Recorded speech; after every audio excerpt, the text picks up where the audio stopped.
panggilkan.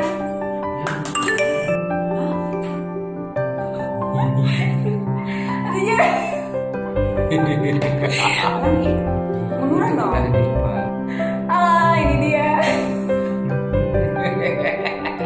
Halo, assalamualaikum. Di video kali ini Misi ingin berbagi motivasi lagi sama teman-teman. Dan di video kali ini juga untuk pertama kalinya Misi collab bareng suami. Dan kita berdua akan cerita kronologis waktu motor kita hilang. Satu kali hilang, 2 motor sekaligus, dan itu perasaannya hancur banget. Tapi di video kali ini kita nggak akan menampilkan yang sedih-sedih, tapi kita ingin lebih memotivasi, ingin lebih bercerita kok bisa sih motor kita hilang dan kenapa kita bisa setegar ini gitu, padahal 2 loh sekaligus, 2 kita motornya hilang. Nah, selebihnya sebenarnya kalau misalnya Misi sendiri sih, Misi lebih mellow ya gitu.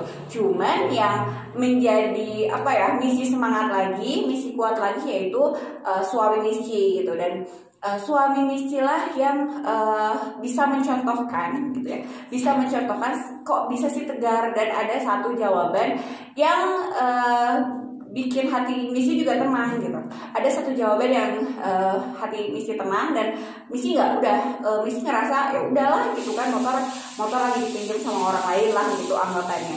Dan sekarang kita bakal tanya-tanya langsung sama pemilik motornya, perasaannya gimana dan kenapa bisa gitu, kenapa bisa setegar ini ya.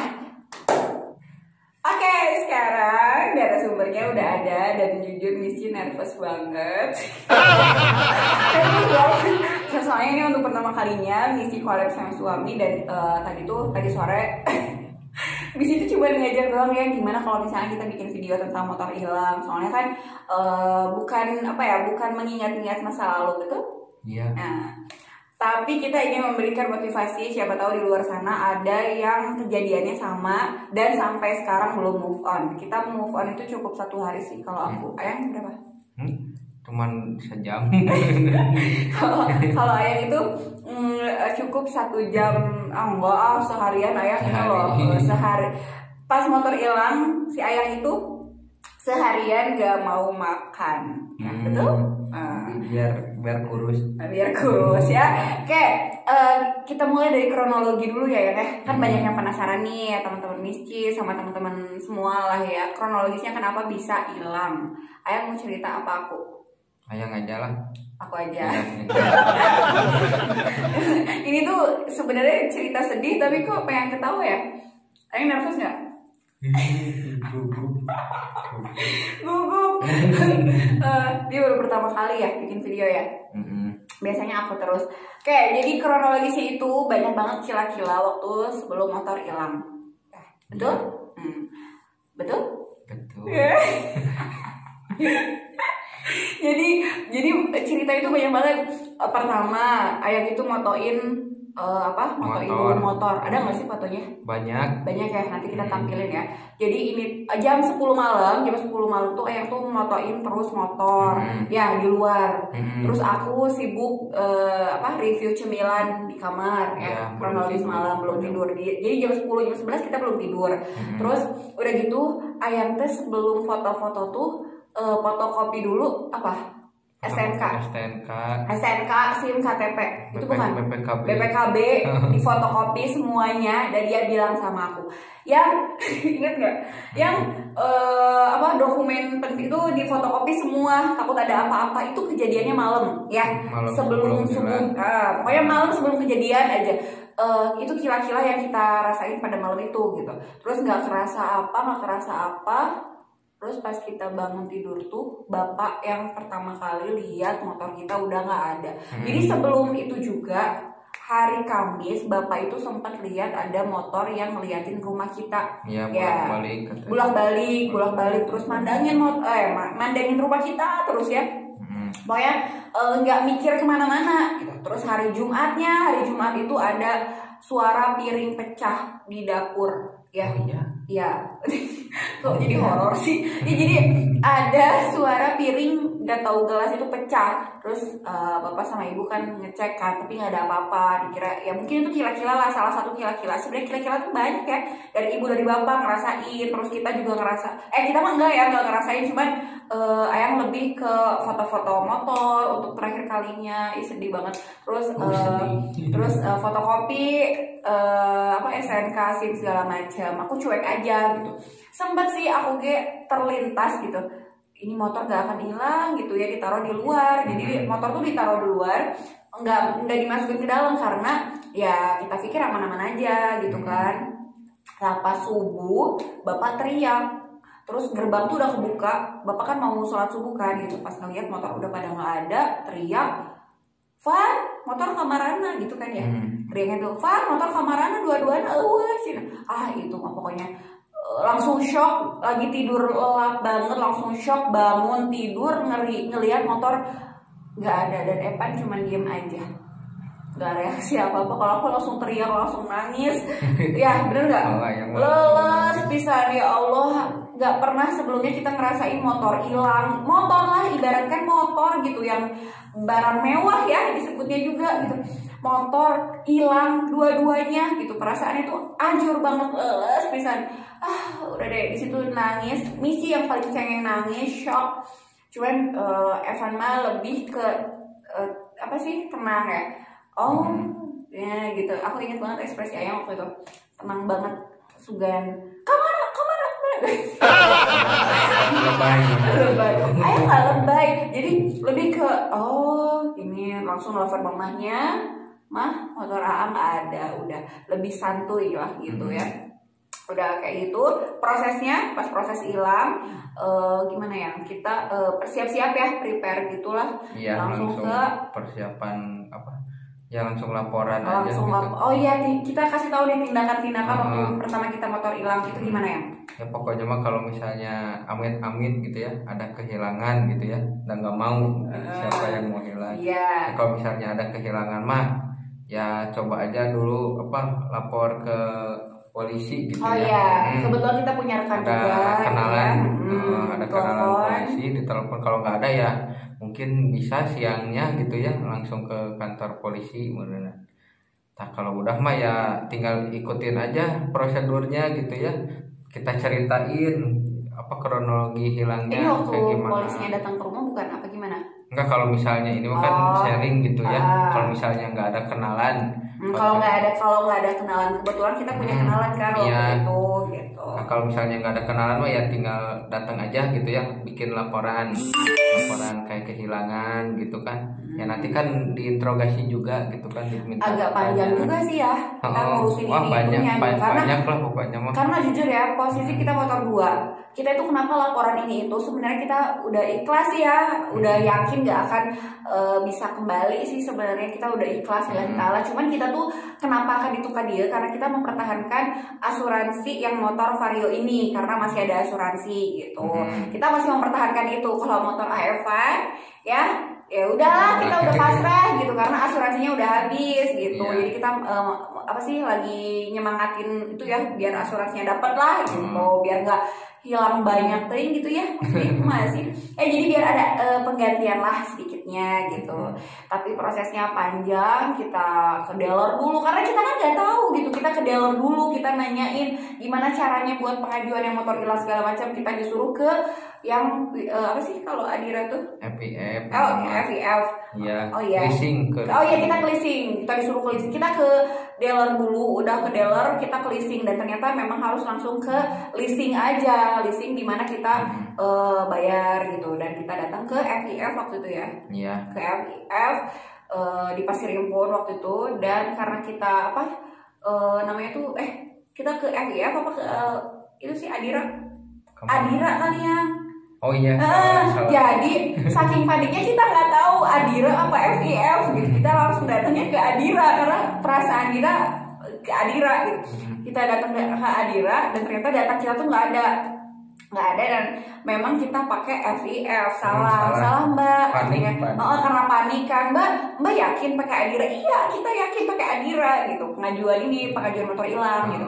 Ternyata karena panik, ya intinya sih sebenarnya harusnya jangan panik, tapi gimana ya, motor hilang 2 gitu kan pasti panik. Terus di tempat Adira, masih ingat nggak kan kita udah posting dan banyak banget yang membagikan postingan kita motor kita hilang gitu.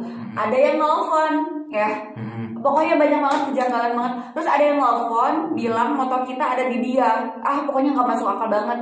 Untungnya kita pokoknya hati-hati, itu penipuan, kita lagi ditipu terus kita dapat penipuan lagi gitu. Katanya motor kita ada di mereka. Karena kita panik, kita percaya kan, langsung percaya. Tapi waktu itu misi itu langsung nelfon bapak polisi gitu ya, yang lebih paham. Pak, kok ada yang tiba-tiba nelfon terus bilang motor kita ada di dia gitu kan, terus minta alamat kita. Oh Neng jangan, katanya. Itu banyak banget kasus yang kayak gitu, jadi memanfaatkan keadaan gitu. Dan akhirnya kita memutuskan untuk tidak mengangkat telepon itu, kita fokus melanjutkan ke kantor polisi ya pada saat itu. Ke kantor polisi, terus kita ke FIF yang di Cileunyi gitu. Betul kan ya?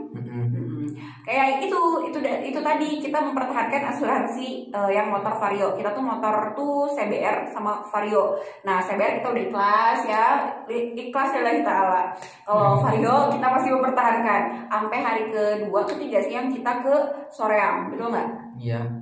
Ke Soreang, misalnya amit-amit ya, ada yang kejadian kayak begini lagi. Langkah apa sih yang harus dilakuin gitu biar udah mau panik, kita nggak tahu kan harus kemana gitu. Jadi kan kita udah pengalaman, ini ayah yang udah ngurusin kan, pengalaman ayah waktu itu harus kita kemana dulu nih, kita kan banyak salahnya nih, harusnya kesini malah kesini karena panik itu kan. Nah sekarang kita info ini ke teman-teman semua, kita tuh harus kemana, langkah pertama tuh harus kemana ya. Pokoknya mah intinya mah ya jangan panik ya.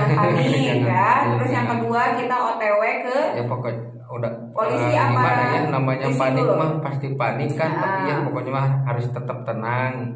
Nah nanti kan kalau misalnya udah tenang kan pasti kepikiran dan harus lapor gitu ya.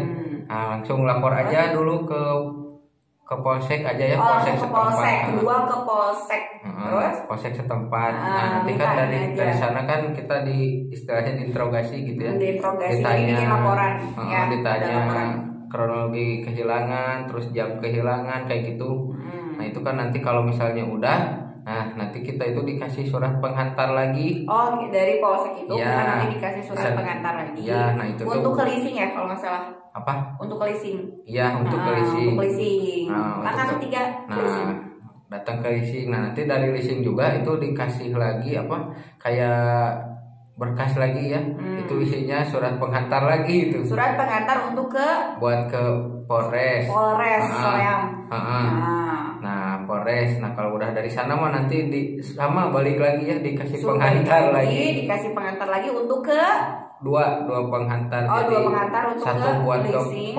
ke leasing, sama satu lagi buat ke polsek. Jadi dari Soreang itu nanti ada surat penghantar untuk ke leasing ya, untuk pemberhentian cicilan gitu kan? Iya, untuk pemberhentian cicilan, terus sama ke polsek Polres. Polsek. Polsek. Buat ini apa namanya teh, buat ngeberhentiin buat bayar pajak per gitu. tahun. Jadi ada 6 langkah ya.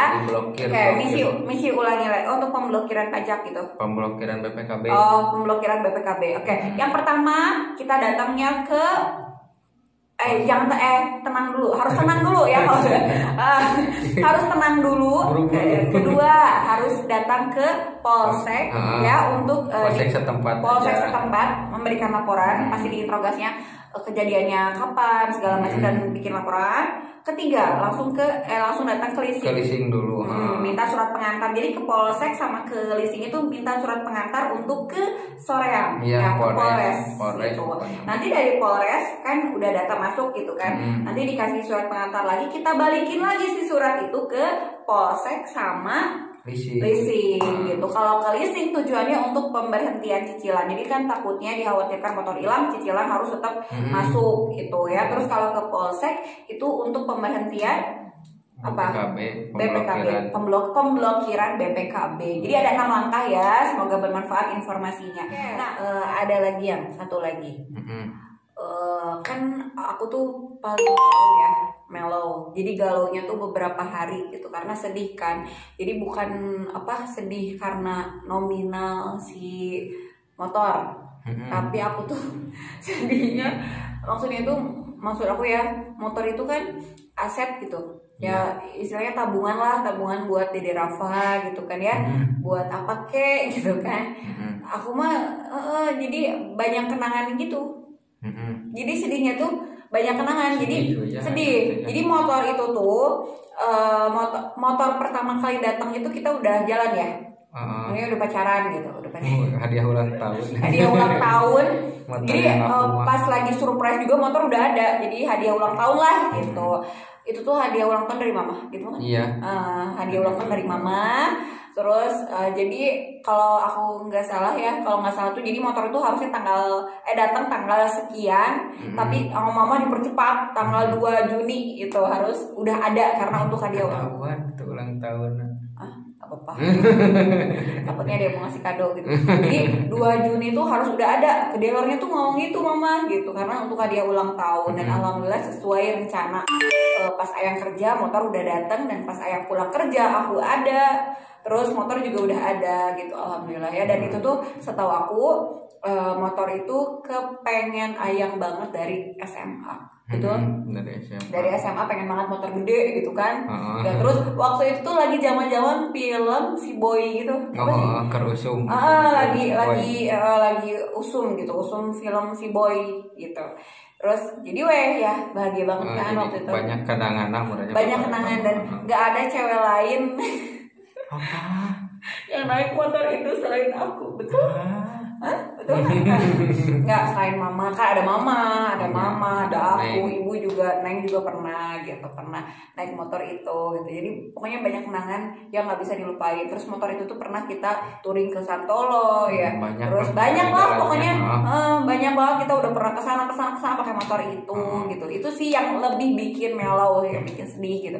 Cuman pas hari ke-7 kalau nggak salah seminggu, aku tuh kangen banget loh yang sama motor itu. Terus ayang tuh bilang gini, kok apa sih galau, apa sih ayang tuh nanyain gini, kok aku tuh nanya kan meni si Ganu galau. Meni si Ganu galau karena aku yang mellow kan. Jadi kalau galau tuh kelihatan. Ya aku bilang aku kangen sama motor itu gitu. Yang bikin aku sedih banget mah itu loh ya, pengen jalan, inget gak sih? Pengen jalan-jalan sore sama motor itu. Yang terakhir kali aku naik sore-sore kan bawa Dede Rafa nggak sih? Enggak ya. Jadi waktu sebelum motor itu hilang, terakhir kali aku naik motor itu tuh yang rasa pengen jalan-jalan sore gitu ya, pakai motor itu, padahal cuman ke warung itu deh gini. Ke bawah. Cuman ke warung doang gitu. Asa pengen naik motor gitu kan. Itu aja terakhir kali gitu. Balik lagi ya. Terus aku bilang aku kangen sama motor itu. Kok ayang nggak sedih sih? Aku nanya gitu kan. Nah ini dia jawaban yang bikin aku ngerti ya. Kenapa ayang nggak sedih? Ayang waktu itu jawabnya gini, inget nggak? Ayang tuh jawabnya gini, apa sih, bisa beli motor itu tuh rezekinya dari Allah. Sampai sekarang aku masih ingat. Beli motor itu, nyicil motor itu gitu, itu rezekinya dari Allah. Jadi bukan punya aku, tapi punya Allah, dan kembali lagi ke Allah. Mungkin rezeki ayang buat naikin motor itu sampai sini aja. Betul? Iya, cukup sampai situ. Cukup sampai sini aja gitu. Padahal itu motor kesayangan. Ada yang mau beli juga ditolak dulu ya. Ada yang mau beli itu tuh seminggu sebelum, bukan ya? Seminggu sebelum motor hilang ada yang mau beli. Cuman nggak dikasih, apa istilahnya mah kenangannya gitu ya, banyak sama ya istilahnya mah motor yang dipengenin gitu ya dari dulu gitu. Motor yang dipengenin dari dulu. Terus pas udah kebeli gitu kan istilahnya mah seneng gitu ya. Apalagi udah lunas ya. Apalagi udah lunas gitu kan, senang banyak kenangannya gitu kan ya, istilahnya mah orang mana gitu ya yang ketika barangnya hilang gitu nggak sedih gitu ya. Cuman ya kembali lagi ke orangnya masing-masing gitu ya. Kalau sedih enggaknya mah itu mah tergantung sama kalian sendiri gitu ya, sedih apa enggaknya mah. Cuman ya tetap gitu kan, harus tetap ingat gitu ya, kita punya kepengen gitu. Terus kan istilahnya mah ada rezeki gitu kan, rezeki buat beli yang kita pengen gitu kan. Nah rezeki itu kalau misalnya kita mikir lagi kan, rezeki itu siapa yang ngasih? Emang perusahaan gitu ya. Cuman dari perusahaan itu kan ada yang ngatur gitu kan. Kita bisa kerja di situ, kita bisa ngasilin istilahnya mau nabung gitu ya buat beli yang kita pengen, kan itu dari Allah juga gitu ya. Nah kalau misalnya barang itu hilang atau barang itu istilahnya diambil lagi gitu ya, ya kita kalau bisa gitu ya lebih baik ya udah ikhlas aja gitu. Emang pasti berat gitu ya dalam hati mah, namanya ikhlas gitu. Cuman ya seenggaknya gitu apa ya, mungkin ya selama punya motor itu aku mungkin istilahnya kurang sedekah gitu ya. Nah, jadi mikirnya tuh mungkin kita kurang sedekah ya, pada mungkin, saat itu. Aku atau ya keluarga gitu ya istilahnya mah kurang bersedekah gitu kan. Ya mungkin dengan hilangnya motor itu ya anggap aja gitu itu sedekah aja gitu kita. ya. Emang kalau misalnya dipikir mah kok sedekah, emang mau gitu sedekah sampai ya istilahnya puluhan juta gitu kan, ya siapa yang mau gitu. Atau ya tapi kan coba aja dirubah mindset apa diri sendiri gitu ya, ya coba aja apa istilahnya mah ikhlas aja gitu ya. Kalau misalnya kalian punya barang terus barangnya hilang atau istilahnya kemana lah gitu nggak tahu, coba aja untuk ikhlas gitu dan anggap aja kalau misalnya itu mungkin kitanya sendiri gitu ya kurang dalam bersedekah gitu. Ya insya Allah kalau misalnya punya pikiran kayak gitu mah ya kitanya juga jadi tenang gitu kan. Jadi nggak galau gitu atau lebay motor hilang atau apa hilang gitu kan. Terus udah paling gitu aja sih. Terus mikirnya tuh itu kan motor yang Vario tuh apa sih, motor aku buat kerja gitu, buat kesana kesini gitu, privat panggilan segala macam kan terhambat kan. Jadi rezeki tuh kayak aku tuh ngerasa aku nggak bisa kerja nih gara-gara motor hilang, aku nggak bisa ini, asalnya tuh kayak down gitu loh ya, nggak bisa kerja gitu. Jadi ngandelin ayang lagi soalnya kan nggak bisa belanja barang, terus nggak bisa tes privat kemana-kemana. Tapi tuh yang bikin aku tegar tuh ya sholawatan aja. Kayak gimana? Yang bikin kuat tuh sholawat apa gimana? Ya itu aja pokoknya punya rasa ikhlas aja lah pokoknya. Keikhlasan. Kalau keikhlasan, kalau aku yang bikin kuat itu sholawat. Aku ya Allah, aku minta ketegaran dalam menjalani hidup tanpa motor. Ya, apalagi di sini tuh jauh dari ojek. Jadi aduh sedih banget sih. Tapi alhamdulillah Allah ternyata ngasih jalan, ngasih jalan rezeki segala macam ya untuk kita beraktivitas biasa aja tanpa motor. Kita masih bisa beraktivitas gitu. Kita masih untungnya masih ada satu motor, minjem dulu ke mama, ada satu motor lah gitu ke orang tua. Gitu cerita kita. Dibilang sedih ya pastilah sedih, cuman dibalik itu oh iya gitu, kita bisa beli motor itu rezekinya dari Allah, dan mungkin diambil lagi sama Allah ya harus dengan cara ini, dan kita ikhlas aja. Ya pokoknya mah ya intinya mah tetap harus ikhlas gitu ya. Tetap harus ikhlas. Coba aja lah, coba buat belajar ikhlas, mengikhlaskan sesuatu yang kita pengen gitu ya. Insya Allah kalau misalnya kitanya udah ikhlas mah ya jadi apa, tenang gitu ya. Jadi iya betul, emang tenang. Gak ada pikiran. Malah aku ngerasa kayak udah nggak apa-apa gitu ya. Jadi istilahnya mah udahlah nggak jadi beban pikiran. Nggak jadi beban pikiran. Ya toh kalau misalnya apa emang benar rezeki gitu ya, ya mungkin dengan hilangnya kendaraan atau apa yang kita punya, mungkin dari itu apa Allah punya sesuatu yang lebih baik lagi, rencana yang lebih baik buat kita gitu. Dengan hilangnya atau apa ya pokoknya hilang gitu ya, hilangnya sesuatu ya. Pokoknya. Terus kita juga mau bilang makasih sama teman-teman yang udah bantu share ya, apalagi di Facebook banyak banget. Terus pas aku bikin status sekali, yang balas tuh banyak banget ya, yang balas tuh banyak banget. Kenapa motor hilang? Pokoknya maaf banget nggak dibales semuanya karena banyak banget. Jadi kita balas yang paling teratas aja, yang udah ke bawah nggak aku balas. Kalian juga sama ya. Pokoknya banyak banget yang ngedoain, terus yang care gitu kan, nanyain kenapa, tapi kitanya nggak balas, bukan kita cuek, tapi memang chatnya banyak banget dan kita panik. Terus makasih banyak lah intinya doanya, terus udah dibantu share sana sini, jadiin status, banyak banget yang cuman nggak bisa satu-satu. Makasih ya pokoknya buat semuanya yang udah doain kita, yang udah bantu posting gitu ya motor kita hilang. Terima kasih banyak. Oke, udah Dah. Oke, mungkin cukup sekian video dari kita gitu ya. Semoga video ini bermanfaat buat teman-teman semua yang motornya hilang. Ada beberapa step yang harus dilakukan. Semoga juga bisa membantulah teman-teman semua. Jikalau gitu ya, antisipasi gitu kan. Kita harus mengantisipasi dan jaga selalu motor dan barang-barang berharga kita. Gitu. Jangan pernah lalai. Karena kejahatan itu bisa datang kapan aja dan di mana saja dan ke siapa saja gitu. Ya, itu aja sih dari kita. Ayang ada yang mau disampaikan nggak? Udah cukup. Oke. Jangan lupa subscribe, like, komen ya. Terima kasih banyak dari kita. Bye bye.